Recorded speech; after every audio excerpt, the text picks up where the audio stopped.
Hello, welcome back again to my channel. So for today's vlog is i-share ko sa inyo kung paano tayo makapag-open ng account sa Seabank. So ito is isa sa mga digital bank na napaka-convenient niya kasi tumataas yung pera mo. Yes, every day is meron silang interest and tumataas yung pera mo. Kaya madami akong kakilala na nag-open ng account dito sa Seabank para patulugin yung pera nila. So, first thing is, kapag meron kayong Shopee, yung Shopee app, makikita nyo doon sa information nyo na kung gusto nyo mag-open ng Seabank. Sa akin kasi, nag-open muna ako ng Seabank and then nakapag-avail ako ng credit sa ePhilID. So, meron na akong Seabank. So, pwede din kayo mag-install ng Seabank nyo sa Play Store. So, ito yung, meron silang bank app. Ito guys, yung Seabank. Dito is meron silang enter PIN. So, ilalagay natin yung PIN natin. So, 6-digit PIN siya. And dito is makikita mo yung available balance mo. And meron silang interest rate na 4.50%. So, napakalaki. So, every day is meron kang savings interest. So, kapag malaki yung savings mo dito sa Seabank, malaki din yung interest. So, for example, merong 0.02, 0.01. So, every day is meron tayong interest. And yung maganda sa Seabank is nag-try ako mag-transfer ng fund from Seabank to GCash. Wala siyang fee. So, napaka-convenient niya. So, at least 15 transfer, walang fee. After 1 week, okay na naman. Transfer ka na naman. Hindi mo naman yan mauubos, di ba? Within that week. So, free siya. Ito yung pinakamaganda.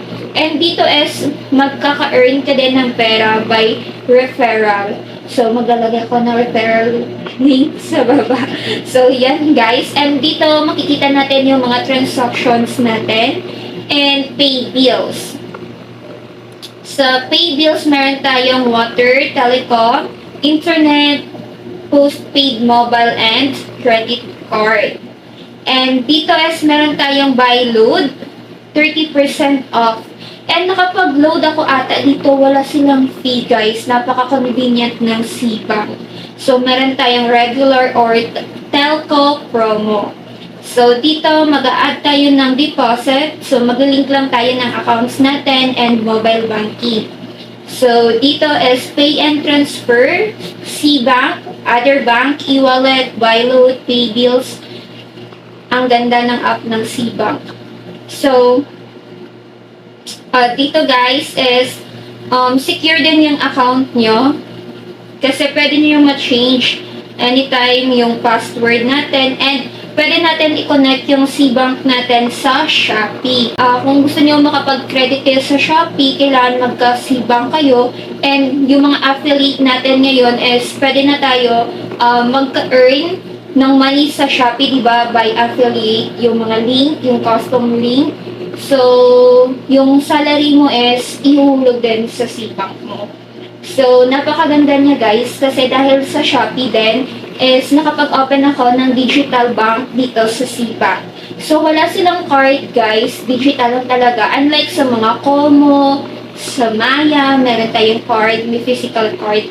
Hopefully, magkaroon na din yung Seabank ng physical card para convenient na din siya na makapag-withdraw tayo sa mga ATM machine. Itong Seabank guys is ginagamit ito ng ibang affiliate sa Shopee. So, napaka-convenient niya. And of course, ang ganda ng system nila. Parang maiintindihan mo talaga.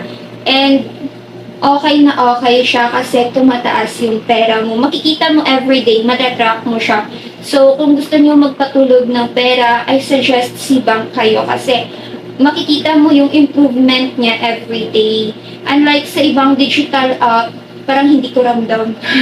Yung ganon. So, pero okay na okay itong Seabank kasi 4.50% sila. And, convenient siya kasi nung nag-transfer ako, Seabank to GCash, ang bilis. Nakapag-load ako agad and nakapag-cash in ako sa GCash ko dahil sa Seabank. So, guys, mag-install na din kayo ng Seabank. Pwede kayong mag-apply ng Seabank sa Shopee. Punta kayo sa Shopee nyo and doon kayo mag-apply para makonect din yung Shopee nyo sa Seabank nyo. So, parang one day approval lang siya, na-approve agad ako sa Seabank. So, yun lang guys for today's video. Kung meron kayong mga tanong for the next vlog about sa mga bonds and dito sa Seabank, just comment down below and then gagawa natin ng vlog. Thank you so much for watching and have a great day. Goodbye!